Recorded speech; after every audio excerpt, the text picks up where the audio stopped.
Vikramorvasiyam, or The Nymph Won by Heroism, an Indian mythological drama by Kalidasa.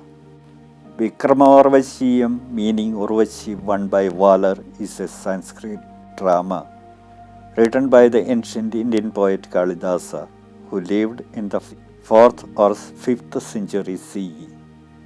It is based on the love story of King Pururuvas and an Apsara or celestial nymph called Urvashi, who was renowned for her beauty.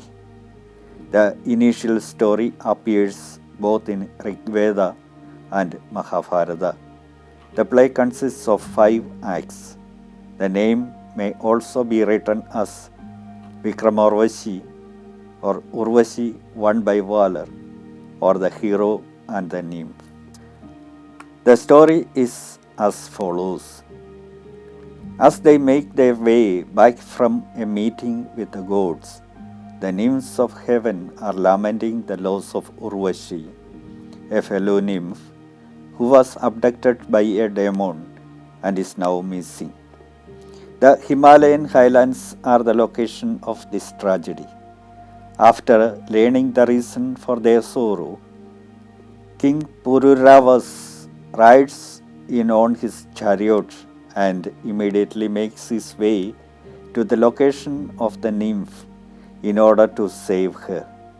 After quickly regaining his composure, he quickly returns, having successfully apprehended the thief, and returns Urvashi to her celestial friends. During the time that he was transporting the nymph back to her companions in the chariot, he was mesmerized by her beauty.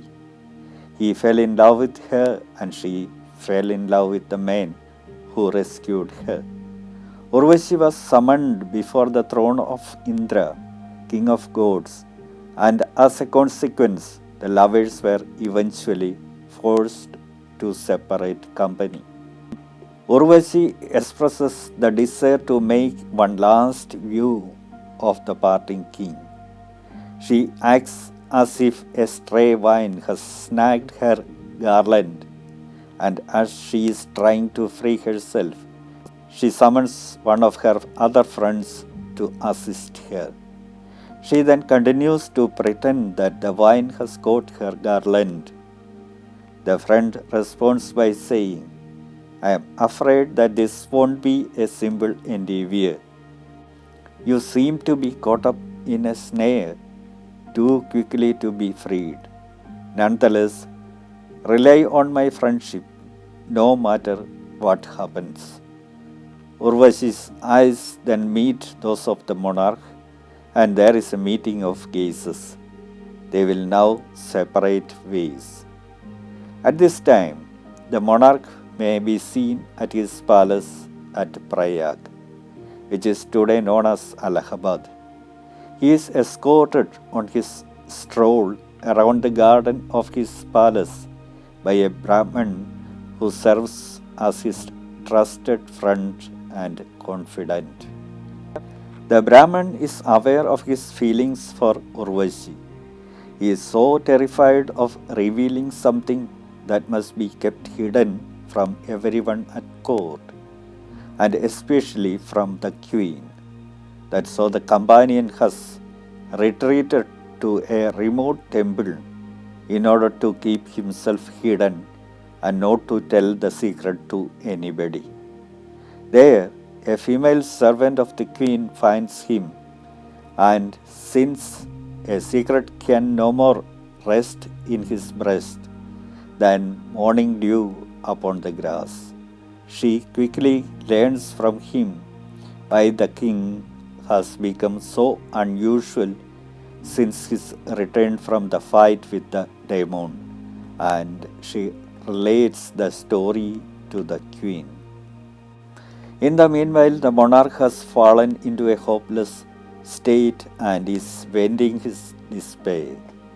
Urvashi is heaving a sigh for him as well. Suddenly, she and her friends make their way through the sky towards him in order to meet him. Both are initially hidden from his view and listened to his declaration of love towards her.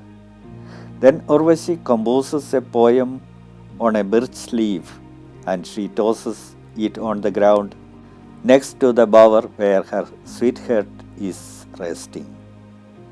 Then her companion reveals to the king, and finally Urvashi herself is shown to the king. However, after a little while, Urvashi and her companion are both summoned back by a messenger of the gods, and the king is left alone with his clown. He searches all over for the leaf on which Urvashi had written words of her love declaration, but the wind has blown it away. But what is even worse is that the leaf is picked up by the queen, who is on her way to the garden to search for the king. The queen angrily reprimands her husband, and then, after some time has passed, she rushes away as quickly as a river during the monsoon season. Urvashi was required to play the role of the goddess of beauty in front of Indra when she was brought back to Indra's paradise. In this role, Urvashi chooses Vishnu to be her spouse. Purushottama is one of the names that are given to Vishnu. When Urvashi was asked to confess on whom her heart was set, she forgot the role she had to portray and said, "I love Pururavas," rather than "I love Purushottama." Poor Urvashi.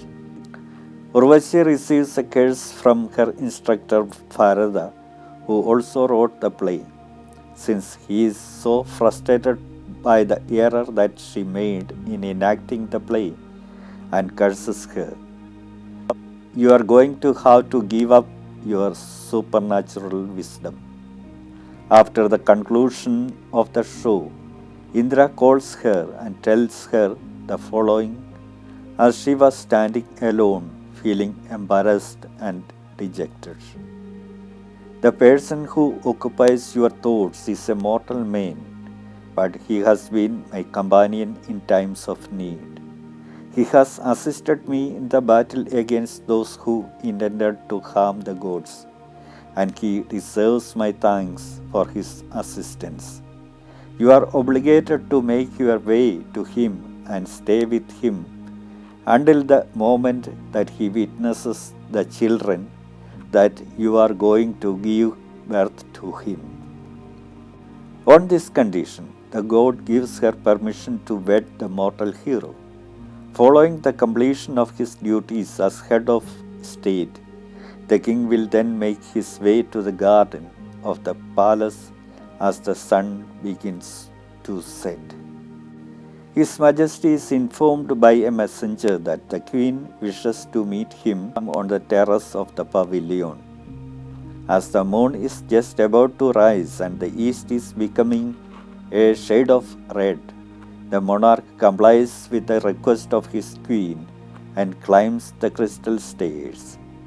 As he sits there anticipating the arrival of the queen, his longing for Urvashi is revived. Urvashi and her companion appear before the king in an instant, riding on a celestial vehicle. They remain hidden from the king just as they did the last time they appeared before him. The queen makes her entrance just as Urvashi is ready to remove the veil that she has been wearing. The queen is here to take a vow in order to console her husband, and she is clothed entirely in white. There is not a single jewelry on her body.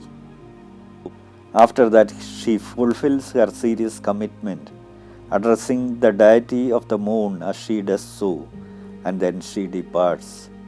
Urvashi, who was there throughout this moment of marital reunion, despite being in an invisible condition, suddenly moves behind the king and covers his eyes with her hands.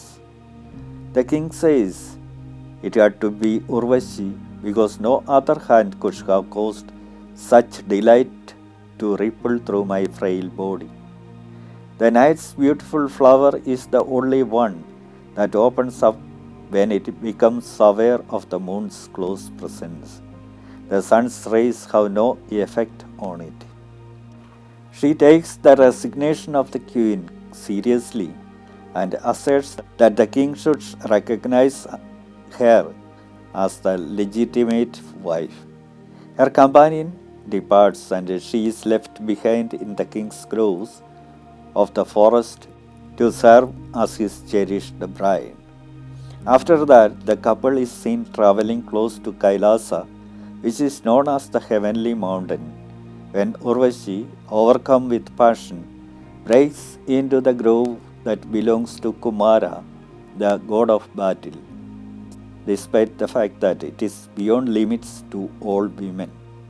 She is instantaneously transformed into a creeper as a direct result of the curse that Bharata cast upon her.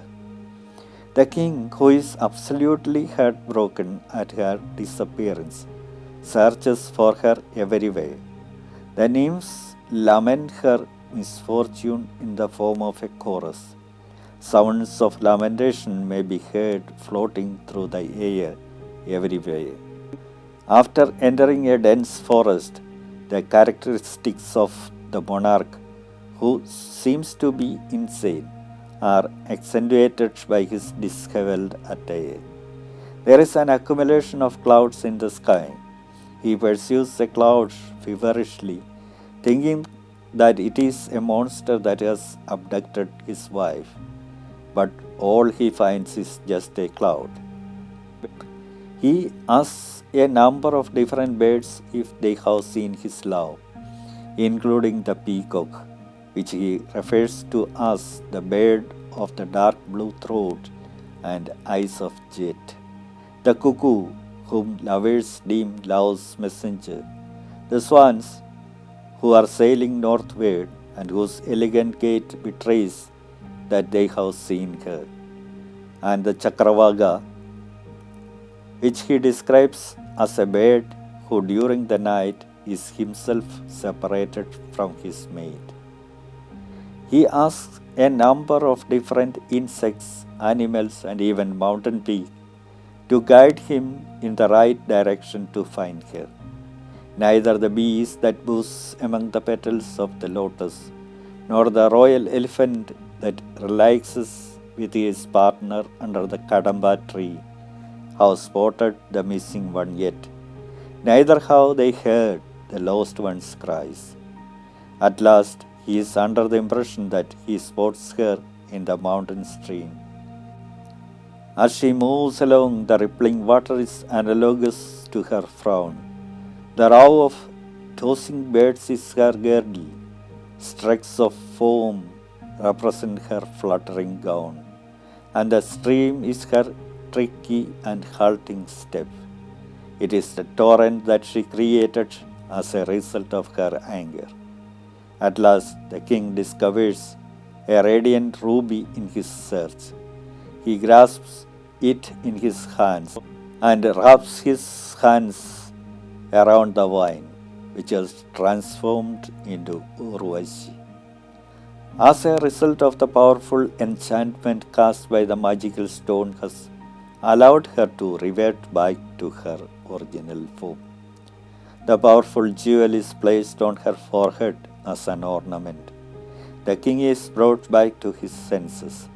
They are thus reunited in joyous fashion and go back to Allahabad or Prayag.